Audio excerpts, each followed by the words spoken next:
माता सीता का हरण होने के बाद भगवान राम को लंका तक पहुंचने के लिए उनकी वानर सेना जंगल को लंका से जोड़ने के लिए समुद्र के ऊपर पुल बनाने के काम में लग जाती है।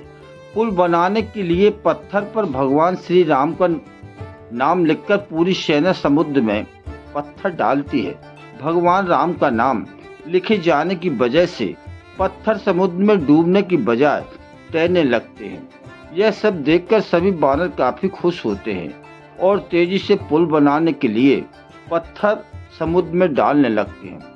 भगवान राम पुल बनाने के लिए अपनी सेना के उत्साह, समर्पण तथा जुनून को देखकर काफी खुश होते हैं। उस वक्त वहाँ एक गिलहरी भी थी जो मुंह से कंकड़ उठाकर नदी में डाल रही थी। उसे ऐसा बार बार करते हुए एक वानर देख रहा था।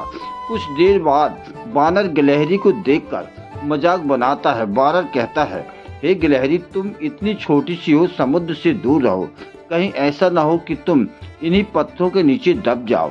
यह सुनकर दूसरे वानर भी गिलहरी की मजाक उड़ाने लगे। गिलहरी का यह सब सुनकर बहुत दुखी हो जाती है। भगवान राम भी दूर से यह सब होता देख रहे हैं। गिलहरी की नज़र जैसे ही भगवान राम पर पड़ती है, वो रोते रोते भगवान राम के समीप पहुंच जाती है। परेशान गिलहरी श्री राम से सभी वानरों की शिकायत करती है।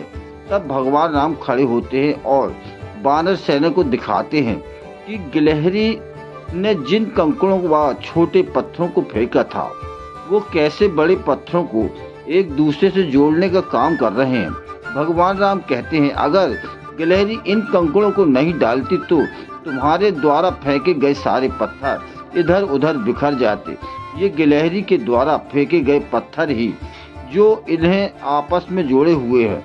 पुल बनाने के लिए गिलहरी का योगदान भी वानर सेना के सदस्यों जैसा ही अमूल्य है। परेशान गिलहरी श्री राम से सभी वानरों की शिकायत करती है।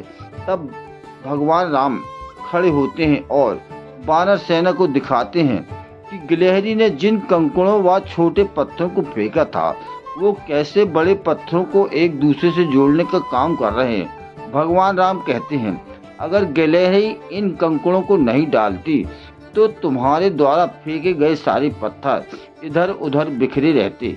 ये गिलहरी के द्वारा फेंके गए पत्थर ही हैं जो इन्हें आपस में जोड़े हुए हैं। पुल बनाने के लिए गिलहरी का योगदान भी वानर सेना के सदस्य जैसा ही अमूल्य है। पत्थर पर राम नाम लिखने पर पत्थर डूबता नहीं है, ऐसी एक मान्यता है।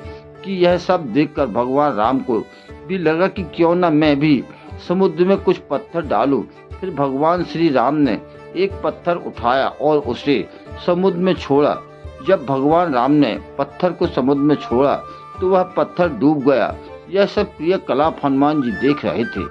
वह पास में आकर प्रभु से बोले कि हे प्रभु, यह तो आपकी महिमा है कि आप जिसे पकड़े रखेंगे वह इन पत्थरों की भांति तैरता रहेगा। आप जिसका हाथ छोड़ देंगे वो आपके द्वारा छोड़े गए पत्थर की तरह डूब जाएगा। सो कृपया कर प्रभु, आपसे एक आग्रह है कि आप अपने भक्तों का हाथ सदा सदा थामे रखें। जय श्री राम।